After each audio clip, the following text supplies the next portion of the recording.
호위사령부. 여러분, 이 이름을 들어보셨습니까? 아마 처음 들으시는 분들이 많으실 겁니다. 북한에서도 함부로 입에 올리지 못하는 이름이거든요. 수령을 직접 경호하는 조직입니다. 북한 전체에서 가장 비밀스럽고 가장 충성스럽고 가장 무서운 사람들이 모인 곳. 저는 거기 소속이었습니다.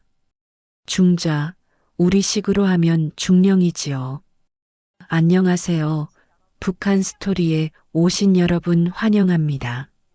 사연을 시작하기 전에 구독과 좋아요 부탁드립니다. 그리고 어느 지역에서 사연을 듣고 계신지 댓글로 알려주시면 한 분 한 분 정성을 다해 인사드리겠습니다. 김정은 반경 10m 이내에 들어갈 수 있는 사람. 북한 전체에서 20명도 안 됩니다.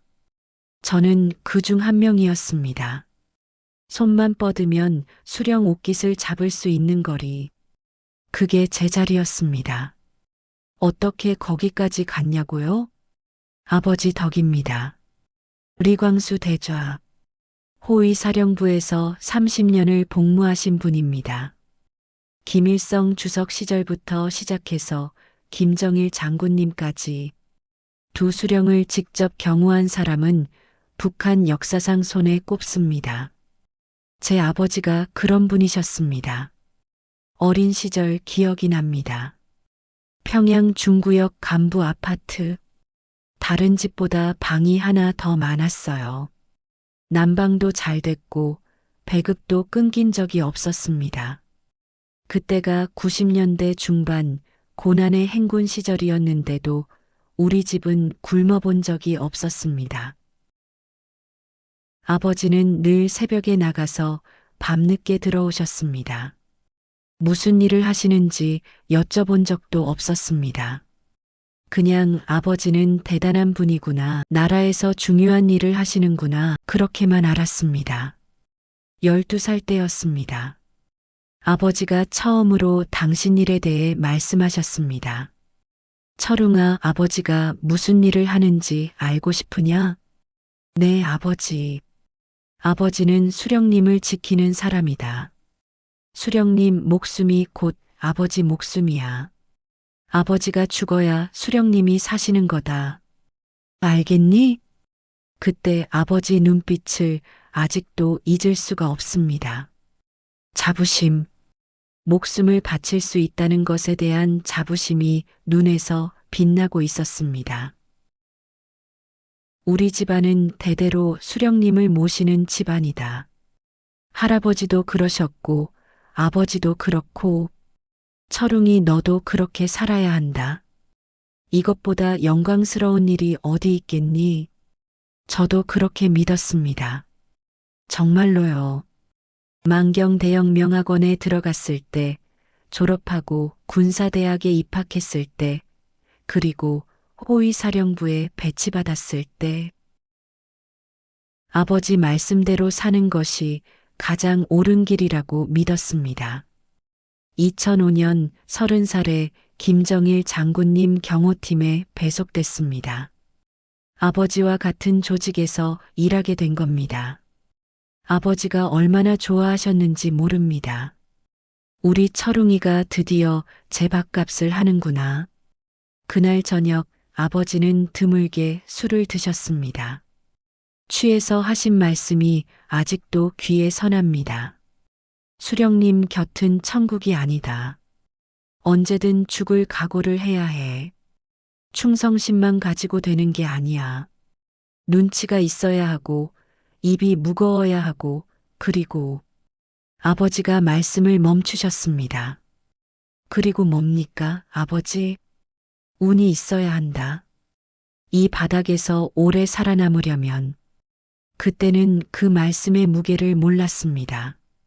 왜 아버지가 운이라는 말을 하셨는지, 호위사령부에서 30년을 버틴 아버지가 왜 그런 말씀을 하셨는지 나중에야 알았습니다.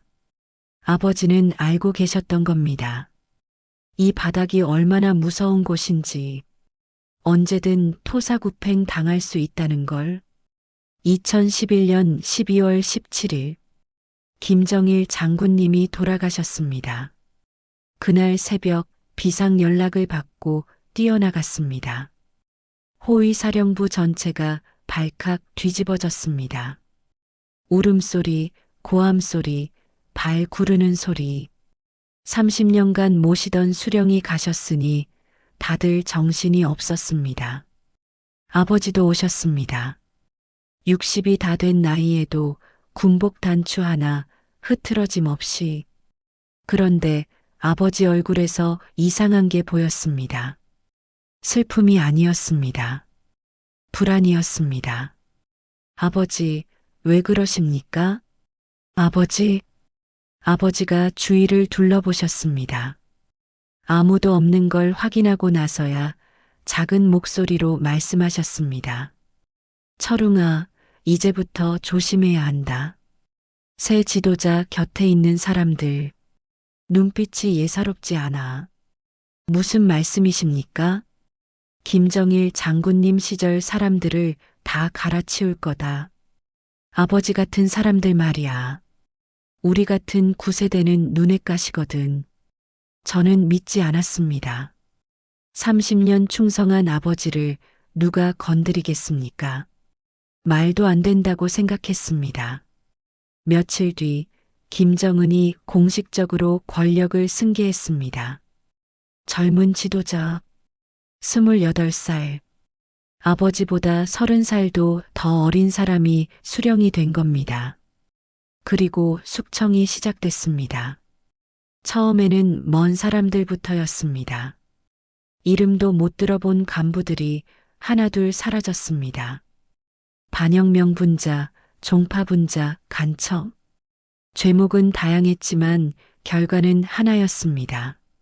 총살, 호위사령부도 예외가 아니었습니다. 김정일 시절부터 있던 선배들이 하나둘 없어지기 시작했습니다. 어제까지 같이 근무하던 사람이 다음날 안 보이면 다들 알았습니다. 끌려갔구나. 아버지 말씀이 맞았습니다. 9세대 청산, 김정일 측근들을 다 없애는 거였습니다. 그래도 설마 아버지까지는, 설마 30년 충성한 아버지까지는 그렇게 믿었습니다. 2012년 4월의 어느 새벽이었습니다. 쿵쿵쿵 문 두드리는 소리에 잠이 깼습니다. 새벽 4시, 이 시간에 누가 오나 싶어서 문을 열었습니다. 보이부였습니다. 검은 제복을 입은 놈들이 6명. 리광수 대좌 어디 있소? 심장이 철렁 내려앉았습니다. 보이부가 아버지를 찾는다. 그게 무슨 뜻인지 모를 리가 없었습니다. 그날 새벽 문이 박살났습니다. 아버지가 끌려가셨습니다. 어머니의 비명소리가 아파트 복도에 울려 퍼졌습니다. 그리고 그게 아버지를 본 마지막이었습니다. 아버지가 끌려간 뒤 저는 미친 사람처럼 뛰어다녔습니다. 호위사령부 상관들을 찾아갔습니다. 보이부에 아는 사람을 수소문했습니다. 아버지가 왜 잡혀갔는지, 무슨 혐의인지, 어디에 계신지 아무것도 알 수가 없었습니다. 리철웅 동무, 그만하시오. 알려고 하면 할수록 동무도 위험해지요. 상관이 그렇게 말했습니다. 눈을 피하면서요. 다들 알고 있었습니다. 아버지한테 무슨 일이 생겼는지. 그런데 아무도 말해주지 않았습니다. 사흘이 지났습니다. 어머니한테서 연락이 왔습니다. 목소리가 떨리고 있었습니다. 철웅아, 집에 와라. 빨리. 집에 도착하니 어머니가 마루에 주저앉아 계셨습니다. 손에 종이 한 장을 들고 계셨는데 온몸이 떨리고 있었습니다. 어머니, 이게 뭡니까? 종이를 받아 읽었습니다. 리광수 대좌의 반영명 및 간첩 행위가 확인되어 혁명의 이름으로 처형되었음. 반역자의 가족은 연좌제에 따라 처분될 것임. 눈앞이 하얘졌습니다. 글자가 눈에 안 들어왔습니다. 처형? 처형이라고요? 아버지가? 어머니, 이게 무슨... 내 아버지가 돌아가셨다. 철웅아. 총살이었습니다. 공개 재판도 없이, 변호도 없이, 일주일 만에 총살. 30년을 바쳤습니다. 김일성 주석, 김정일 장군 두 수령을 목숨 바쳐 지켰습니다. 새벽부터 밤까지 수령 곁을 지켰습니다. 명절에도 집에 못 왔습니다. 아들 돌잔치에도 못 왔습니다. 나라를 위해서, 수령을 위해서 그 대가가 총살이었습니다. 혐의가 뭐였는지 아십니까? 남조선 국정원에 김정일 장군님 건강 정보를 유출했다. 이게 혐의였습니다. 웃음이 나왔습니다. 미친 소리. 아버지가 간첩이라니. 평생을 수령한테 바친 사람이 간첩이라니. 나중에 알게 됐습니다. 진짜 이유를. 아버지는 김정일 시절 핵심 측근이었습니다. 장군님 건강 상태, 동선, 일정 다 알고 있는 사람이었습니다. 김정은 입장에서는 눈엣 가시였던 겁니다. 아버지 같은 사람들이 살아있으면 자기 권력이 불안하니까, 알고 있는 게 너무 많으니까, 그래서 죽인 겁니다. 죄목은 아무거나 갖다 붙이면 되니까. 충성? 충성이 뭡니까? 이 나라에서 충성은 아무 의미가 없었습니다. 필요 없으면 개처럼 버리는 겁니다. 아버지 시신은 돌려주지 않았습니다. 반역자의 시체는 수습 대상이 아니요. 보이부 놈이 그렇게 말했습니다. 저는 무릎을 꿇었습니다. 평생 처음으로 남한테 무릎을 꿇었습니다. 제발 시신만이라도 아버지 얼굴 한 번만 보게 해주십시오. 안 돼요. 장례라도 치르게 해주십시오. 아들로서 제발. 반역자한테 무슨 장례요. 개줄 것도 아깝소.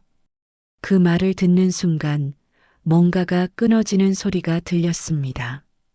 제 안에서 30년간 믿어왔던 모든 것이 무너지는 소리. 아버지 묘도 없습니다. 어디에 묻혔는지, 아니 묻히기는 한 건지도 모릅니다. 지금도 저는 아버지 산소가 어디 있는지 모릅니다. 여러분, 이게 북한입니다. 목숨을 바쳐 충성해도 이렇게 됩니다. 어머니 차례였습니다. 아버지가 총살당한 지 3일 뒤 보이부가 다시 왔습니다.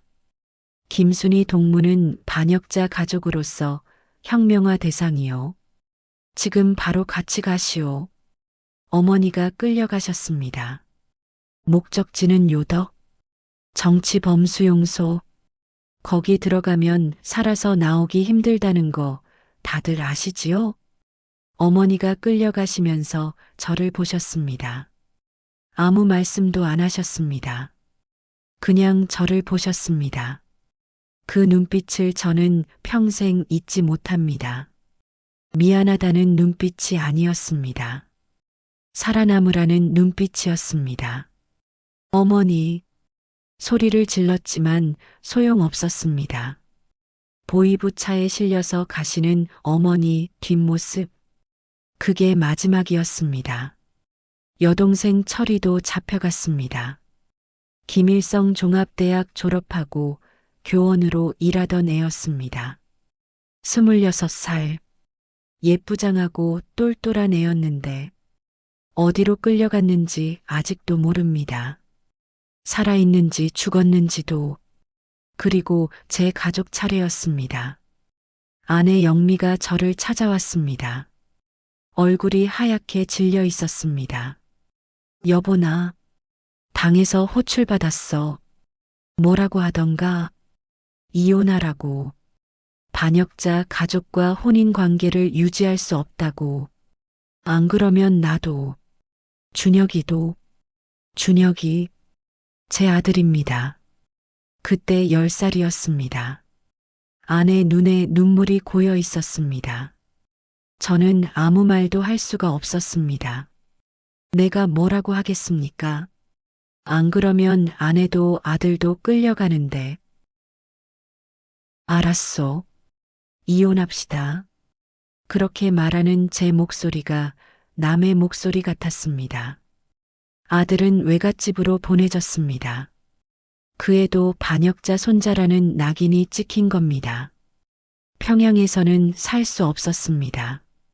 시골로 쫓겨났습니다. 10살짜리가 뭘 알겠습니까? 왜 아빠 엄마가 헤어지는지, 왜 갑자기 시골로 가야 하는지. 준혁이가 떠나던 날 그 애가 저한테 물었습니다. 아빠, 나 뭘 잘못했어? 저는 대답을 못했습니다. 그 애를 안아줄 수도 없었습니다. 보이부 놈들이 지켜보고 있었으니까 그냥 봤습니다. 아들이 차에 타고 떠나는 걸 아무것도 못하고 하루아침에 다 잃었습니다. 아버지, 총살, 어머니, 수용소, 여동생, 행방불명, 아내, 강제 이혼, 아들, 시골로 추방, 저 혼자 남았습니다. 왜 저는 안 잡아갔는지 아십니까? 나중에 안 건데 일부러 안 잡아간 겁니다. 저를 감시 대상으로 남겨둔 거였습니다. 언제든 잡아갈 수 있다는 협박용으로, 살아있는 인질로 써먹으려고. 그리고 저는 계속 호위사령부에서 근무해야 했습니다. 매일 김정은 얼굴을 봐야 했습니다. 아버지를 죽인 자, 어머니를 수용소로 보낸 자, 내 가족을 박살낸 자, 그자 옆에 서서 경호를 해야 했습니다. 10m 거리에서, 손만 뻗으면 닿는 거리에서 원수의 얼굴을 보면서 그때부터 미칠 것 같았습니다. 낮에는 김정은 옆에 서서 경호를 합니다. 밤에는 텅 빈 아파트에 혼자 돌아옵니다. 아버지도 없고 어머니도 없고 아내도 아들도 없는 빈집. 술을 마셨습니다.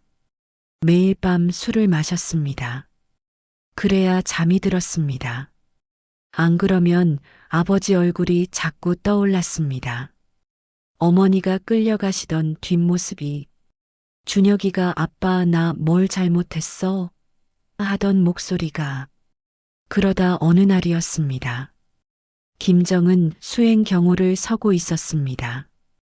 평양 어딘가 공장 시찰이었습니다. 그자가 연단에 서서 뭔가 떠들고 있었습니다. 저는 2미터 뒤에서 지켜보고 있었고요. 갑자기 생각이 들었습니다. 저놈 뒤통수, 지금 손에 권총이 있다. 쏘면 죽는다. 심장이 미친 듯이 뛰기 시작했습니다. 손이 떨렸습니다. 진짜로 할 수 있겠다는 생각이 든 겁니다. 지금 이 순간 방아쇠만 당기면.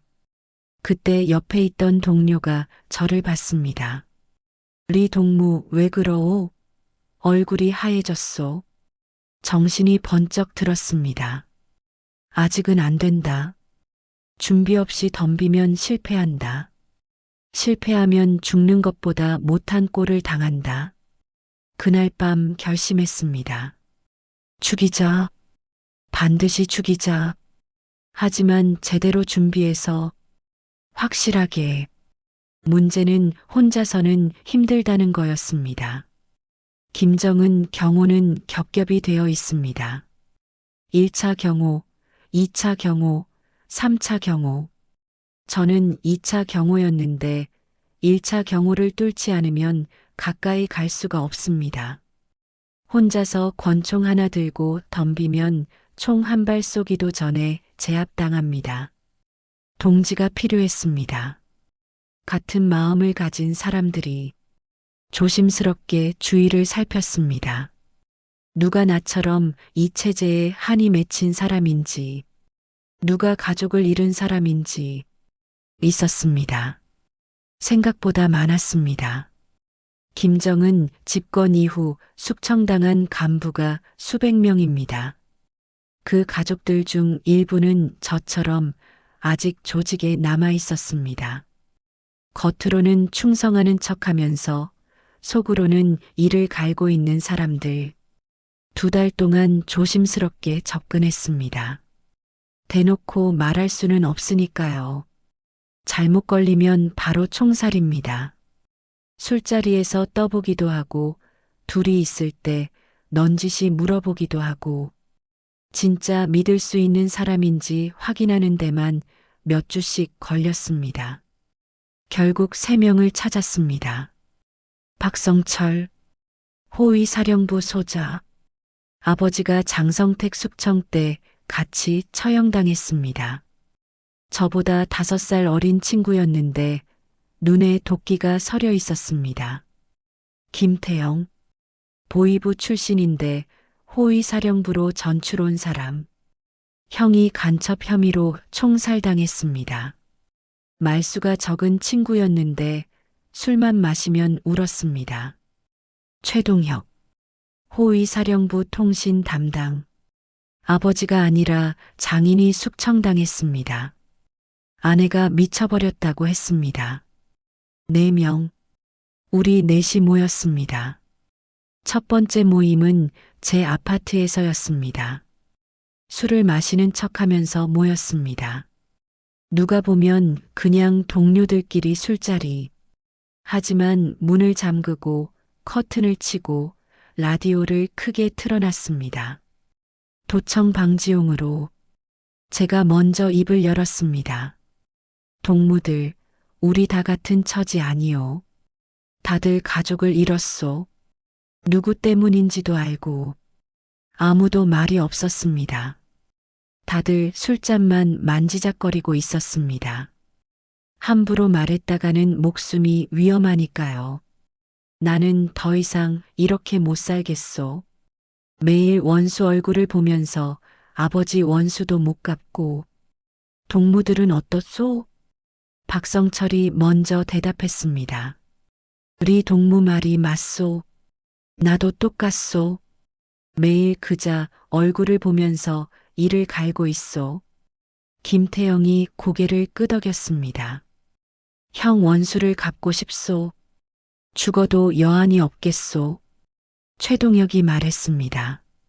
내 장인어른은 아무 죄도 없었소. 그냥 자리가 탐나서 죽인 거요. 이 나라에 정의가 없소. 우리 넷은 서로를 바라봤습니다. 이제 돌이킬 수 없다는 걸 다들 알고 있었습니다. 이 대화가 새어나가면 우리 넷 다 총살입니다. 제가 말했습니다. 동무들, 우리가 아니면 누가 하겠소? 저자를 죽입시다. 그날 밤 우리는 손을 맞잡았습니다. 죽기를 각오하고 계획을 세우기 시작했습니다. 김정은 일정을 파악하는 건 어렵지 않았습니다. 우리가 경호 담당이니까요. 문제는 어떻게 경호망을 뚫고 가까이 가느냐는 거였습니다. 최동혁이 통신 담당이라 일정표를 빼돌릴 수 있었습니다. 박성철은 1차 경호 인맥이 있어서 내부 배치도를 알아낼 수 있었습니다. 몇 주 동안 분석했습니다. 언제가 가장 경호가 허술한지, 어떤 상황에서 빈틈이 생기는지 결론이 나왔습니다. 대규모 행사, 사람이 많아서 정신없을 때, 그때가 기회요. 1월에 신년 행사가 있었습니다. 평양 체육관에서 대규모 시찰, 수천 명이 모이는 행사. 김정은은 연단에 올라가서 연설을 합니다. 그때 경호 대열이 잠깐 벌어지는 순간이 있습니다. 그 순간을 노리기로 했습니다. 무기가 필요했습니다. 호위사령부원이면 권총을 지급받습니다. 하지만 행사장에서는 권총을 따로 보관함에 맡겨야 합니다. 경호원이 수령을 쏘는 걸 막으려고 그래서 따로 권총을 구해야 했습니다. 박성철이 해결했습니다.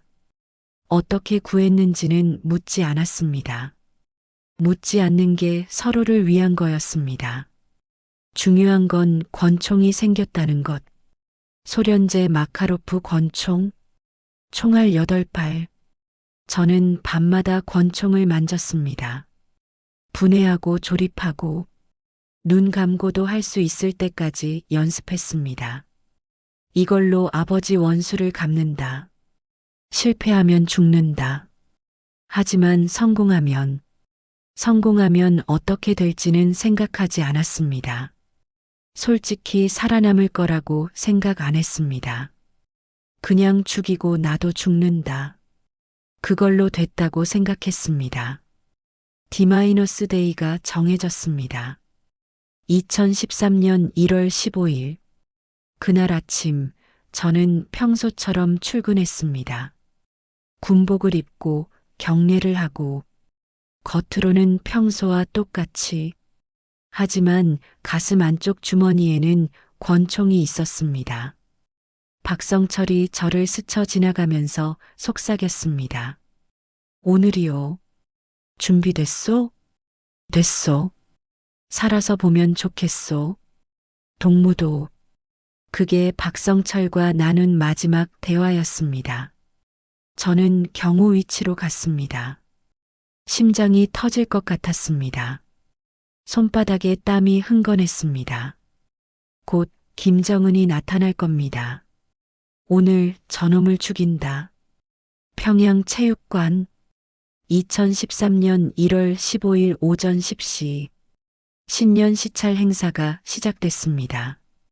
체육관 안에는 수천 명이 모여 있었습니다.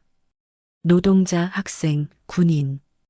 다들 손에 꽃다발을 들고 만세를 부를 준비를 하고 있었습니다. 김정은 원수님 만세. 연습을 시키더군요. 저는 2열 경호 위치에 서 있었습니다.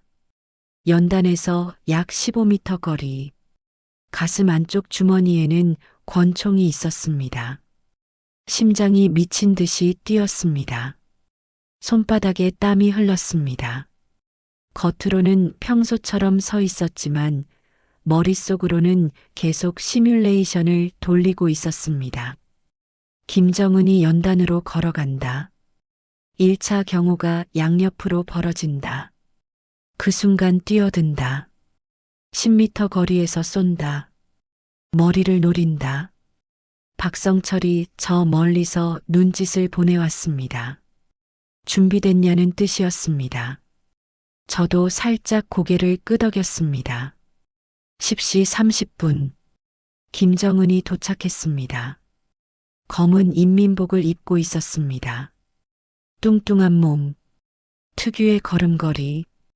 그자가 체육관 안으로 들어서자 군중들이 미친 듯이 환호했습니다. 만세, 만세, 김정은 원수님 만세. 저는 그 얼굴을 봤습니다. 아버지를 죽인 얼굴, 어머니를 수용소로 보낸 얼굴, 제 가족을 박살낸 얼굴. 손이 떨리기 시작했습니다. 분노 때문인지 긴장 때문인지 모르겠습니다. 아마 둘 다였을 겁니다. 김정은이 천천히 걸어갔습니다. 연단을 향해서 1차 경호원들이 양옆에서 호위하고 있었습니다. 이제 곧이다. 연단에 올라가는 순간 경호 대열이 벌어진다. 그때다. 저는 천천히 손을 가슴 쪽으로 가져갔습니다. 아무도 눈치채지 못하게 권총 손잡이가 손에 잡혔습니다. 차가운 금속 감촉. 김정은이 연단 계단을 올라갔습니다. 1차 경호원들이 계단 아래에서 멈췄습니다. 지금이다. 저는 뛰어나갔습니다. 2열에서 이탈해서 연단을 향해 뛰었습니다. 3초? 아니, 2초도 안 걸렸을 겁니다. 권총을 꺼내면서 뛰었습니다. 뭐야? 누군가 소리쳤습니다. 하지만 저는 신경 쓸 겨를이 없었습니다. 눈앞에 김정은 뒷모습만 보였습니다. 10m 권총을 들어 올렸습니다. 조준했습니다. 김정은 뒤통수가 조준선에 들어왔습니다. 방아쇠를 당겼습니다. 탕!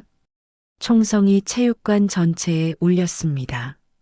수천 명의 비명소리가 터져 나왔습니다. 아수라장이 됐습니다. 그런데 총알이 빗나갔습니다. 김정은 머리 옆을 스쳐 지나갔습니다. 불과 10cm 차이. 그자는 총성에 놀라서 몸을 숙였습니다. 왜 빗나갔는지 아직도 모르겠습니다. 손이 떨려서 그랬는지, 그자가 마침 몸을 움직여서 그랬는지, 아니면 하늘이 아직 때가 아니라고 한 건지 정신없었습니다. 저는 다시 방아쇠를 당기려고 했습니다. 두 번째 기회. 하지만 그 순간 옆에서 누군가 달려들었습니다. 1차 경호원이었습니다. 덩치 큰 놈이 저한테 태클을 걸었습니다. 바닥에 나뒹굴었습니다. 권총이 손에서 빠져나갔습니다. 이 새끼, 잡아. 경호원 두세 명이 저를 눌렀습니다. 얼굴이 바닥에 짓눌렸습니다. 팔이 뒤로 꺾였습니다. 끝났다. 실패했다. 그 순간 총성이 또 들렸습니다. 탕, 탕, 박성철이었습니다. 저를 덮친 경호원을 향해 쏜 겁니다. 경호원 하나가 피를 뿜으며 쓰러졌습니다. 저를 누르던 힘이 풀렸습니다. 우리 동무, 튀어. 박성철이 소리쳤습니다. 저는 본능적으로 몸을 일으켰습니다. 바닥에 떨어진 권총을 집어들었습니다. 체육관 안은 완전히 아수라장이었습니다. 사람들이 비명을 지르며 도망치고 있었습니다. 경호원들은 김정은을 둘러싸고 대피시키고 있었습니다. 김정은은 이미 연단 뒤로 사라지고 있었습니다. 기회는 끝났습니다. 탈출해야 했습니다. 박성철이 저한테 뛰어왔습니다. 뒷문으로, 빨리. 우리는 뛰었습니다. 뒤에서 총성이 들렸습니다. 경호원들이 쫓아오고 있었습니다. 복도로 나왔습니다. 창고 쪽으로 뛰었습니다. 뒤에서 발소리가 들렸습니다. 저기다. 쏴. 탕, 탕, 탕. 총알이 벽에 박혔습니다. 저는 뒤도 돌아보지 않고 뛰었습니다. 그때 어깨에 불이 붙는 것 같은 통증이 느껴졌습니다. 맞았습니다. 총에 흑 비틀거렸지만 멈출 수 없었습니다. 멈추면 죽습니다. 어깨에서 피가 흘렀습니다. 군복이 피로 젖었습니다. 하지만 뛰어야 했습니다. 박성철이 제 팔을 잡아 끌었습니다. 버텨. 조금만. 창고를 지나 뒷문으로 나왔습니다. 밖은 겨울이었습니다. 차가운 공기가 폐를 찔렀습니다. 피 냄새가 났습니다. 제 피 냄새. 뒷골목으로 들어갔습니다.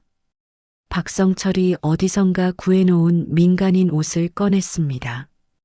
미리 준비해 둔 겁니다. 혹시 도망쳐야 할 상황을 대비해서 옷 갈아입어. 빨리. 군복을 벗고 민간인 옷을 입었습니다. 어깨 상처에서 피가 계속 흘렀습니다. 옷 안쪽에 천을 대서 일단 막았습니다. 김태영 동무, 최동혁 동무는 모르겠소. 아마. 박성철 얼굴이 어두워졌습니다. 아마 잡혔거나 죽었을 겁니다. 우리도 빨리 빠져야 하오. 곧 평양 전체가 뒤집어질 거요. 그 말이 맞았습니다. 1시간 뒤 평양 전역에 비상경계령이 내려졌습니다. 김정은 암살 미수범을 잡으라고. 저는 실패했습니다. 10m 거리에서 쐈는데 빗나갔습니다. 아버지 원수를 갚을 수 있는 기회였는데, 손에 잡힐 듯 했는데 빗나갔습니다. 도망치면서 생각했습니다. 왜 빗나갔을까? 조금만 더 침착했으면, 조금만 더 가까이 갔으면. 하지만 후회해봤자 소용없었습니다. 이미 벌어진 일이었습니다. 이제 저는 암살 미수범이 됐습니다. 잡히면 총살은 약과입니다. 온 가족이 멸족당합니다. 아, 가족은 이미 다 잃었지요. 이제 남은 건 하나뿐이었습니다. 살아남는 것, 그리고 기회가 오면 다시 시도하는 것. 박성철이 말했습니다. 북쪽으로 가야 하오. 중국 국경으로. 여기 있으면 죽소. 저는 고개를 끄덕였습니다. 피가 흐르는 어깨를 움켜쥐고 저는 평양을 떠났습니다. 평양에서 압록강까지 700km. 보통 때라면 하루면 갈 거리입니다. 기차 타면 반나절이고 차 타면 더 빠르지요. 하지만 저는 2주가 걸렸습니다. 전국에 수배령이 내렸습니다. 김정은 원수님 암살 미수범 리처룽을 잡아라. 제 얼굴 사진이 모든 보안서에 붙었습니다. 기차역, 버스터미널, 검문소마다 제 얼굴을 든 보안원들이 서 있었습니다. 게다가 저는 총상을 입은 몸이었습니다. 어깨에서 피가 계속 흘렀습니다. 제대로 치료받지 못하면 죽을 수도 있었습니다. 박성철이 말했습니다. 일단 어깨부터 치료해야 하오. 이대로 가다간 피 흘려서 죽소. 평양 외곽의 어느 농가에 숨어들었습니다.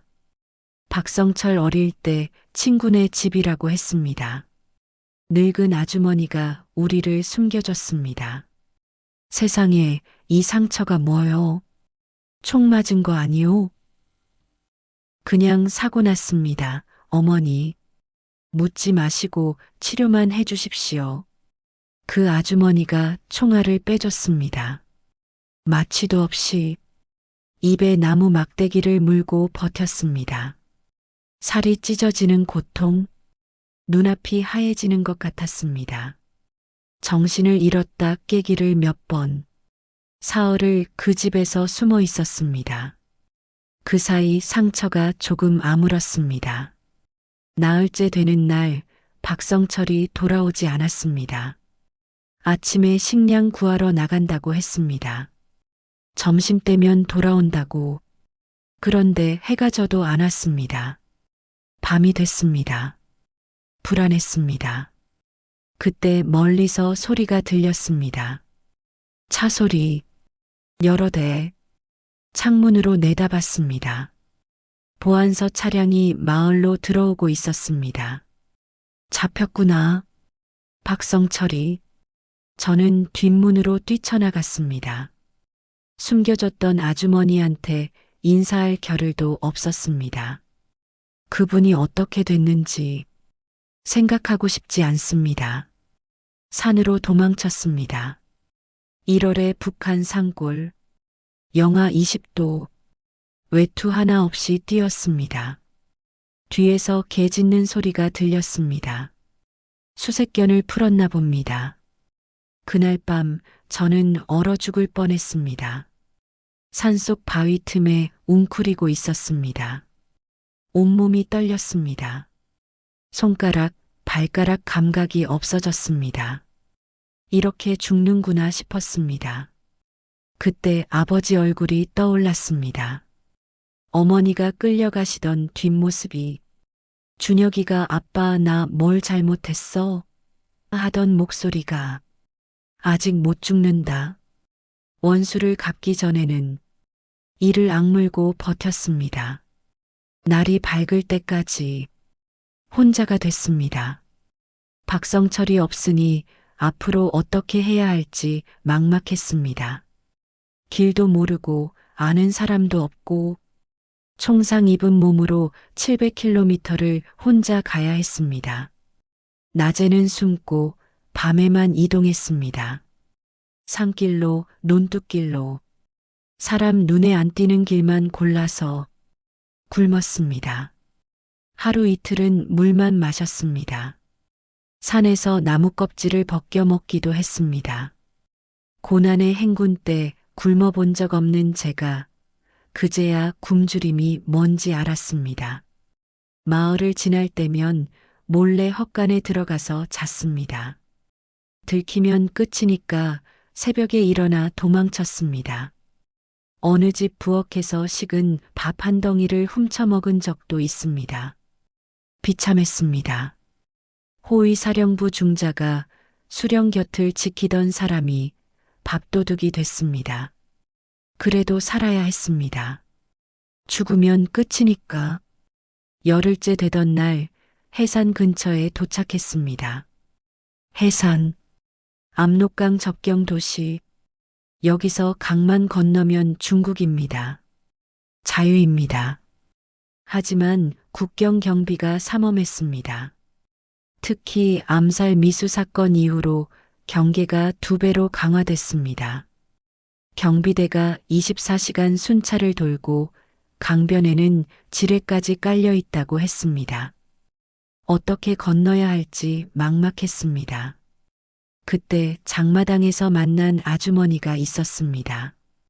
장사하는 분이었는데 제 꼴을 보더니 측은했는지 말을 걸어왔습니다. 동무, 탈북하려는 거요? 심장이 철렁했습니다. 들켰나? 신고하려나? 아, 아닙니다. 그냥 거짓말 마시오. 그 꼴이면 다 알아요. 그 아주머니가 작은 목소리로 말했습니다. 강 건너는 길을 아는 사람이 있소. 돈 있소? 밀수꾼이었습니다. 중국과 밀수하는 사람들. 그들은 국경 경비대 순찰 시간을 알고 있었습니다. 어디에 지뢰가 없는지도 돈만 주면 강을 건네줬습니다. 문제는 돈이 없다는 거였습니다. 평양에서 도망칠 때 가진 게 없었습니다. 돈 없으면 안 돼요. 밀수꾼이 고개를 저었습니다. 저는 품에서 뭔가를 꺼냈습니다. 아버지한테 받은 손목시계. 호위 사령부 30년 근무 기념으로 받으신 거였습니다. 제가 가진 유일한 아버지 유품. 이거면 되겠소? 밀수꾼 눈이 커졌습니다. 북한에서 보기 힘든 고급 시계였으니까요. 됐소. 내일 밤 자정에 강변으로 오시오. 아버지 시계를 넘기면서 손이 떨렸습니다. 미안했습니다. 아버지한테 물려받은 마지막 물건인데. 하지만 어쩔 수 없었습니다. 살아야 복수할 수 있으니까. 2013년 2월 1일. 자정. 압록강 강변. 영하 25도. 강이 얼어 있었습니다. 걸어서 건널 수 있을 정도로. 하지만 군데군데 얼음이 얇은 곳이 있었습니다. 잘못 밟으면 빠집니다. 밀수꾼이 앞장섰습니다. 내 뒤만 따라오시오. 딴 데 밟으면 죽소. 어둠 속에서 강을 건너기 시작했습니다. 바람이 칼같이 불었습니다. 얼굴이 얼어붙는 것 같았습니다. 중간쯤 왔을 때 저 멀리서 불빛이 보였습니다. 경비대 순찰. 엎드려. 밀수꾼이 속삭였습니다. 저는 얼음 위에 납작 엎드렸습니다. 심장이 터질 것 같았습니다. 불빛이 가까워졌습니다. 점점 숨을 멈췄습니다. 1초가 1분 같았습니다. 10초가 1시간 같았습니다. 불빛이 지나갔습니다. 우리를 발견 못했습니다. 지금 뛰었습니다. 어깨 상처가 욱신거렸지만 신경 쓸 겨를이 없었습니다. 그냥 앞만 보고 뛰었습니다. 그때 발밑에서 쩍 하는 소리가 났습니다. 얼음이 갈라지는 소리. 안 돼. 다음 순간 저는 물속으로 빠졌습니다. 영하의 강물. 심장이 멎는 것 같았습니다. 숨이 안 쉬어졌습니다. 온몸이 마비되는 것 같았습니다. 물속에서 허우적거렸습니다. 손이 얼음 가장자리를 잡았습니다. 하지만 힘이 없었습니다. 올라갈 수가 없었습니다. 이렇게 죽는구나. 그때 누군가 제 팔을 잡았습니다. 밀수꾼이었습니다. 버텨. 잡아당길 테니까.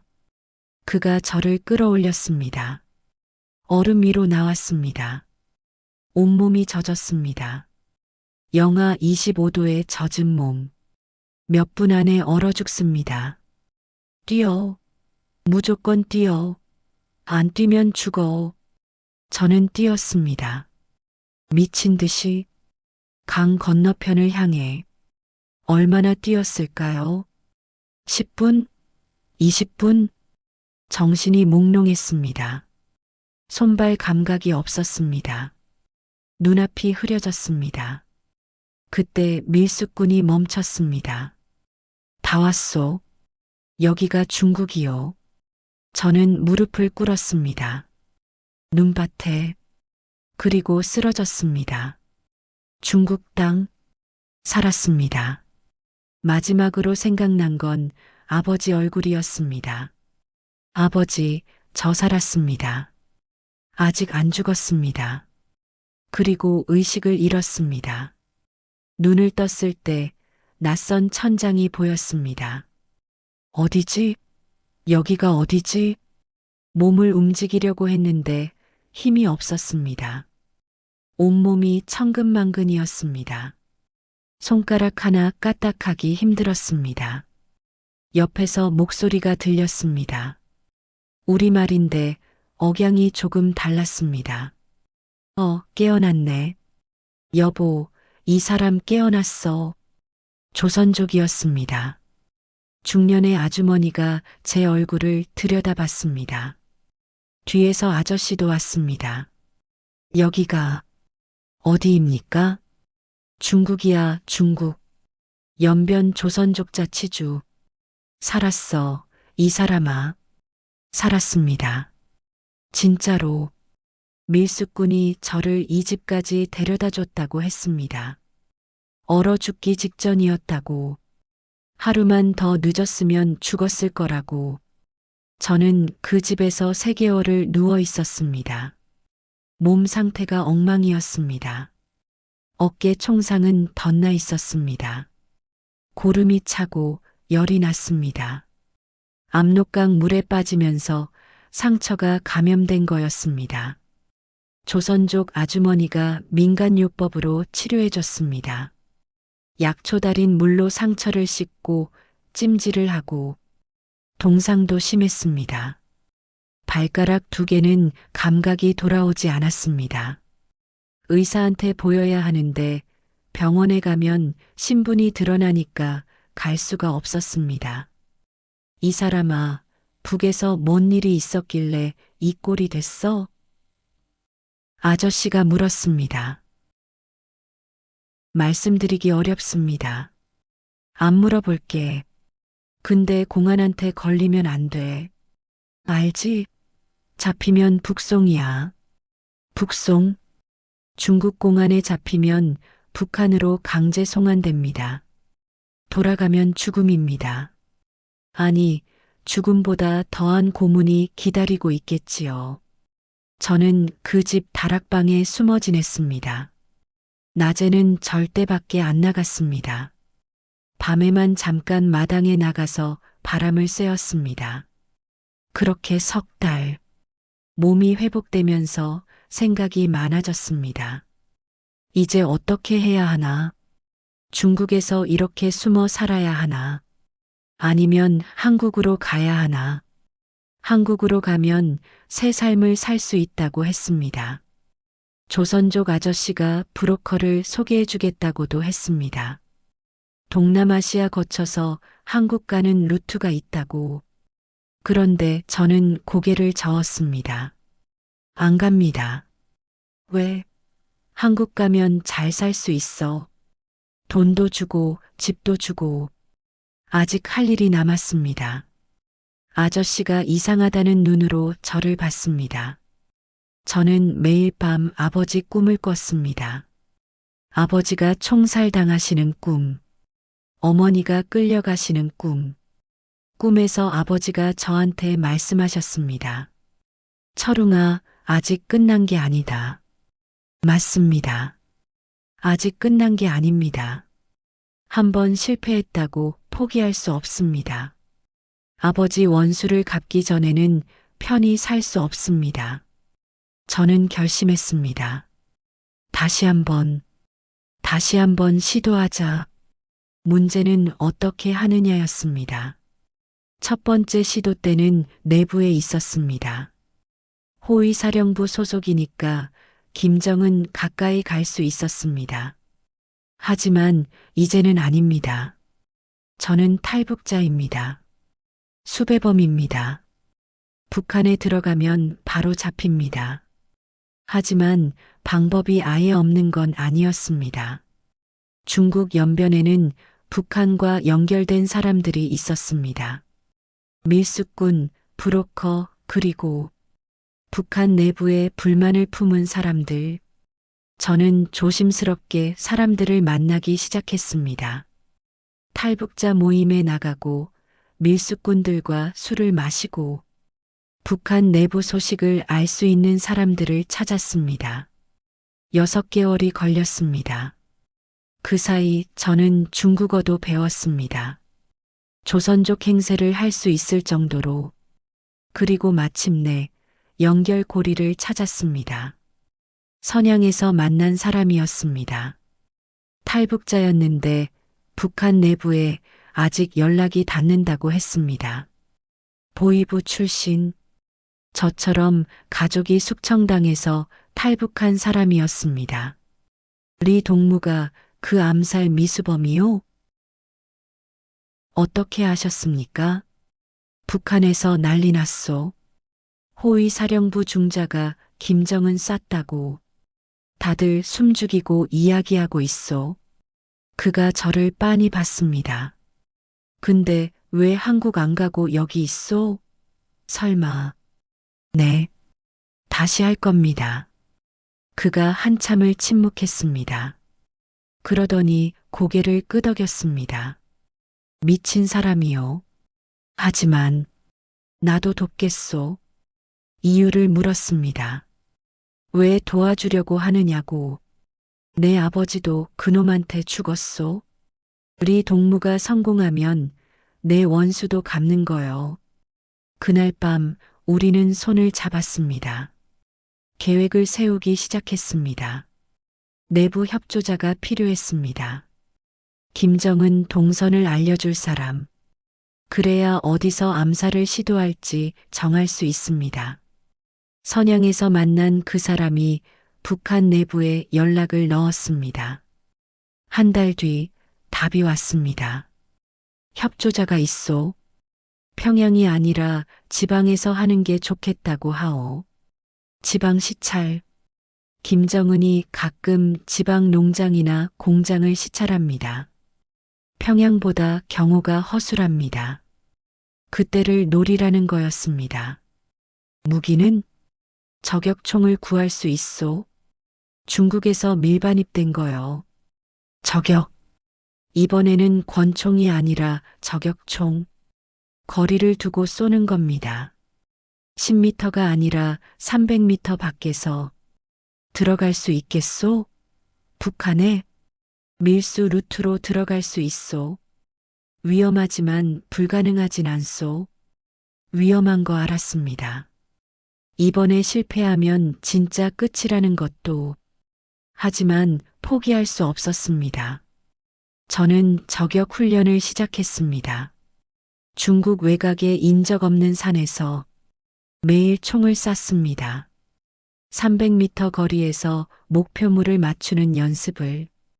이번에는 빗나가지 않을 겁니다. 반드시. 2014년 가을. 준비가 끝났습니다. 내부 협조자가 연락을 보내왔습니다.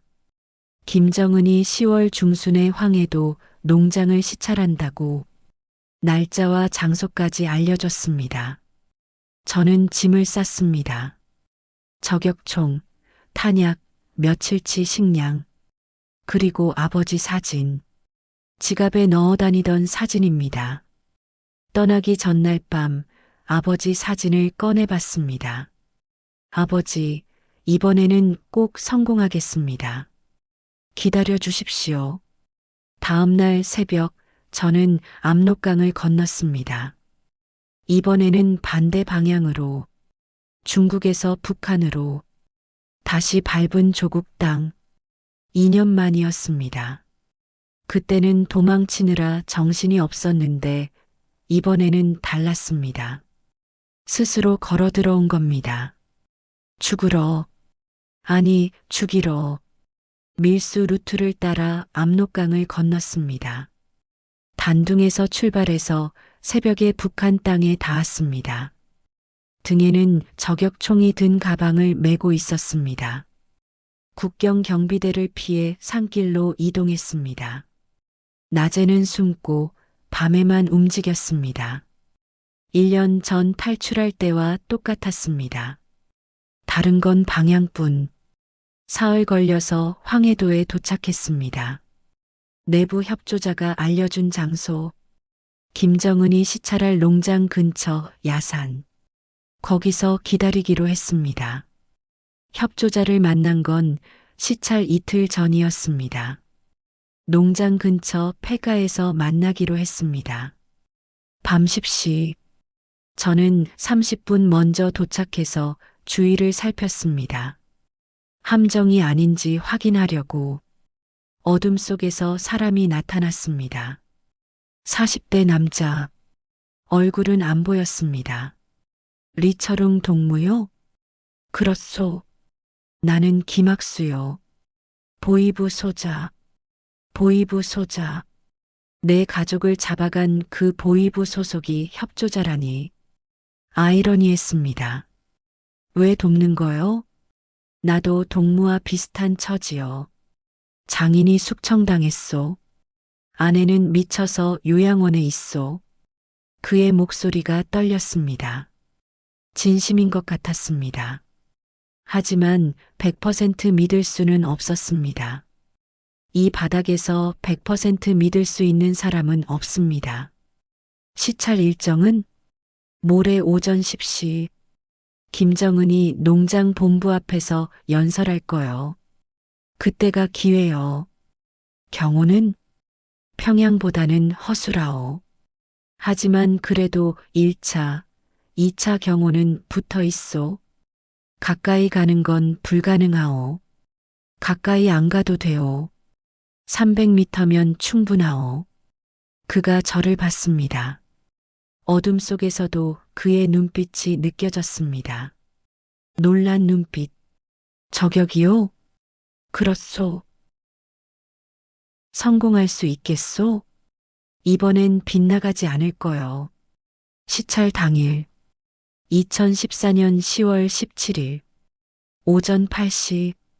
저는 농장이 내려다 보이는 야산에 있었습니다. 전날 밤에 미리 올라와서 위치를 잡았습니다. 관목 사이에 몸을 숨기고 저격총을 설치했습니다. 농장 본부 건물까지 거리 320m. 바람은 약함. 조건은 나쁘지 않았습니다. 저격총 조준경을 들여다봤습니다. 연단이 보였습니다. 아직 비어 있었습니다. 곧 저기에 김정은이 설 겁니다. 심장이 뛰었습니다. 하지만 첫 번째 때와는 달랐습니다. 그때는 흥분과 긴장이었다면 이번에는 차가운 결이었습니다. 이번에는 안 빗나간다. 반드시 죽인다. 9시가 됐습니다. 농장에 사람들이 모이기 시작했습니다. 농장원들, 간부들, 손에 꽃다발을 들고 만세 부를 준비를 하고 1년 반 전 평양 체육관과 똑같은 광경이었습니다. 9시 50분 검은 차량 행렬이 나타났습니다. 심장이 빨라졌습니다. 조준경을 들여다봤습니다. 차가 멈추고 문이 열리고 김정은이 내렸습니다. 1년 반 만에 보는 얼굴, 더 뚱뚱해진 것 같았습니다. 웃고 있었습니다. 자기를 환영하는 사람들을 보면서 아버지를 죽인 놈, 어머니를 수용소로 보낸 놈, 내 가족을 박살낸 놈, 손가락이 방아쇠에 닿았습니다. 아직 쏘면 안 됩니다. 연단에 올라가면 쏜다. 그래야 확실하다. 움직이는 표적보다 정지한 표적이 맞추기 쉽습니다. 김정은이 사람들과 악수를 하며 걸어갔습니다. 천천히 연단을 향해서 1분, 2분, 영원처럼 느껴졌습니다. 김정은이 연단에 올라섰습니다. 지금이다. 저는 숨을 멈췄습니다. 조준경 십자선 한가운데에 김정은 머리가 있었습니다. 320m, 바람 약함, 조건 완벽, 손가락에 힘을 줬습니다. 방아쇠가 천천히 당겨졌습니다. 그 순간 뒤에서 소리가 들렸습니다. 발소리, 여러 명이 꼼짝 마, 돌아볼 새도 없었습니다. 뒤통수에 차가운 금속이 닿았습니다. 총구였습니다. 리처룽, 끝났다. 배신당한 겁니다. 김학수, 그 보이부 소자, 협조자라고 했던 놈, 그놈이 밀고 한 겁니다. 처음부터 함정이었습니다. 저를 잡기 위해서 꾸민 거였습니다. 일어나. 천천히. 저는 천천히 손을 들고 일어났습니다. 주위를 둘러봤습니다. 보이부 요원이 5명, 다들 총을 겨누고 있었습니다. 그리고 그 뒤에 김학수가 서 있었습니다. 왜 이러는 거요? 김학수가 웃었습니다. 차가운 웃음. 내 가족이 숙청당했다고 했지? 거짓말이요. 난 처음부터 보이부 특수 임무조였소. 머리가 하얘졌습니다. 처음부터 속았던 겁니다. 중국에서 만난 그 탈북자도 한패였을 겁니다. 저를 유인하기 위한 미끼, 다 계획된 거였습니다. 내 놈, 처음부터 암살 미수범 리처룽을 잡으라는 특명이 있었소. 1년 넘게 그물을 쳤지. 드디어 걸렸구만. 끌려가기 직전이었습니다. 한 놈이 제 손을 뒤로 묶으려고 했습니다.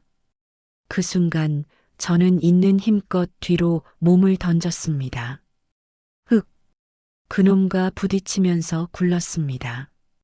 손이 묶이기 전이라 아직 자유로웠습니다. 총성이 들렸습니다. 탕! 탕! 어깨를 스치는 통증.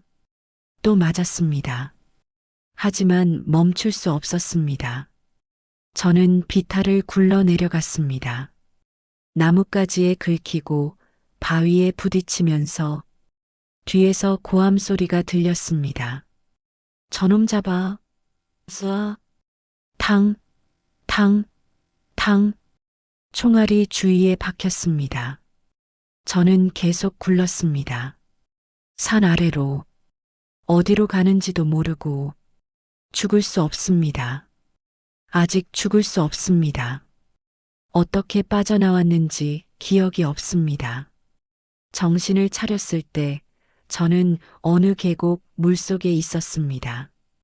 온몸이 상처투성이었습니다. 피가 흘렀습니다. 하지만 살아 있었습니다. 뒤에서 수색하는 소리가 들렸습니다. 개 짖는 소리도 저를 찾고 있었습니다. 저는 물속에서 숨을 죽였습니다. 차가운 물, 10월인데도 얼음장 같았습니다. 이빨이 덜덜 떨렸습니다. 잡히면 죽는다. 아니, 죽는 것보다 더한 일을 당한다.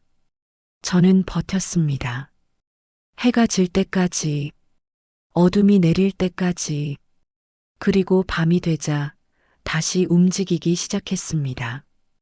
북쪽으로, 압록강으로, 또다시 탈출입니다. 두 번째 실패 후이, 사흘 뒤 저는 다시 압록강을 건넜습니다. 기적이었습니다. 어떻게 살아남았는지 모르겠습니다. 상처투성이에 굶주린 몸으로 그래도 살아남았습니다. 중국 땅에 발을 딛는 순간 무릎이 꺾였습니다. 2번 시도했습니다. 2번 다 실패했습니다. 이제는 정말 끝이구나. 하늘을 올려다봤습니다. 아버지 얼굴이 떠올랐습니다. 아버지, 죄송합니다. 저는 결국 원수를 못 갚았습니다. 눈물이 흘렀습니다. 태어나서 처음으로 소리내어 울었습니다. 중국으로 돌아온 뒤 저는 한동안 아무것도 할 수 없었습니다. 조선족 아주머니 집에 다시 숨어들었습니다. 상처 치료를 받으면서 며칠을 누워 있었습니다. 몸보다 마음이 더 아팠습니다. 2번 시도했습니다. 2번 다 실패했습니다. 첫 번째는 10m 앞에서 쐈는데 빗나갔습니다. 두 번째는 방아쇠를 당기기 직전에 잡혔습니다. 이제 어떻게 해야 합니까? 세 번째를 시도해야 합니까? 솔직히 말씀드리면 그럴 힘이 없었습니다. 몸도 마음도 망가질 대로 망가져 있었습니다. 그때 조선족 아저씨가 말씀하셨습니다. 이 사람아, 이제 그만하소. 그렇게 죽으면 뭐가 남겠소? 하지만 아버지 원수 갚으려다 죽으면 그게 무슨 복수요? 살아야 복수지. 그 말이 가슴에 박혔습니다. 며칠을 생각했습니다. 아버지라면 뭐라고 하셨을까? 어머니라면, 준혁이라면 살아달라고 하지 않았을까요? 죽지 말고 살아달라고. 그때 깨달았습니다. 죽이는 것만이 복수가 아니다. 살아서 증언하는 것도 싸움이다. 김정은을 직접 죽이지 못해도 저 체제가 얼마나 악한지 세상에 알릴 수 있습니다. 제가 겪은 일, 아버지가 당한 일, 수많은 사람들이 당하는 일, 그걸 알리는 것도 싸움입니다. 총이 아니라 목소리로 싸우는 겁니다. 저는 결심했습니다. 한국에 가자. 그리고 증언하자. 2015년 봄, 동남아시아 루트로 한국에 갔습니다. 중국에서 라오스, 태국을 거쳐서 브로커한테 돈을 주고 길을 안내받았습니다. 라오스 국경을 넘을 때 잡힐 뻔했습니다. 태국 정글을 걸을 때는 말라리아에 걸려 죽을 뻔했습니다. 그래도 버텼습니다. 한 달 만에 태국 방콕에 도착했습니다. 한국 대사관에 가서 말했습니다. 저는 북한에서 온 사람입니다. 한국에 가고 싶습니다. 대사관 직원이 저를 빤히 봤습니다. 상처투성이에 뼈만 남은 몸. 어떤 일을 겪었는지 물어보지 않아도 알 것 같다는 표정이었습니다. 고생 많으셨습니다. 이제 괜찮습니다.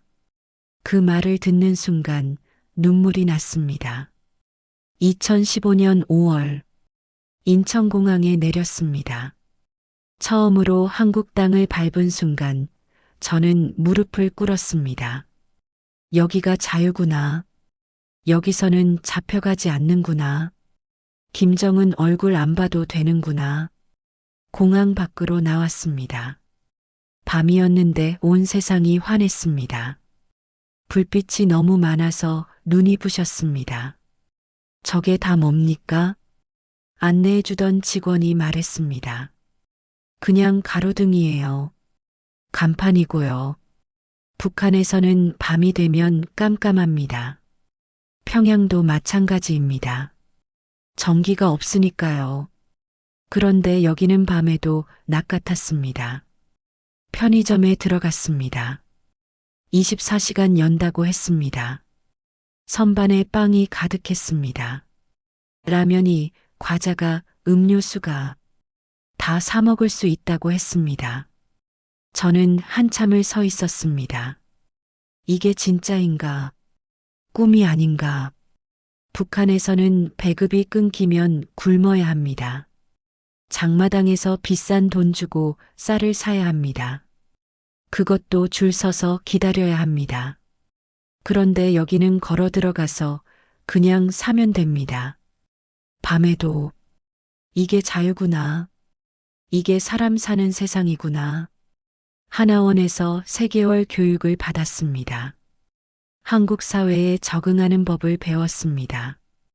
버스 타는 법, 은행 이용하는 법, 핸드폰 쓰는 법.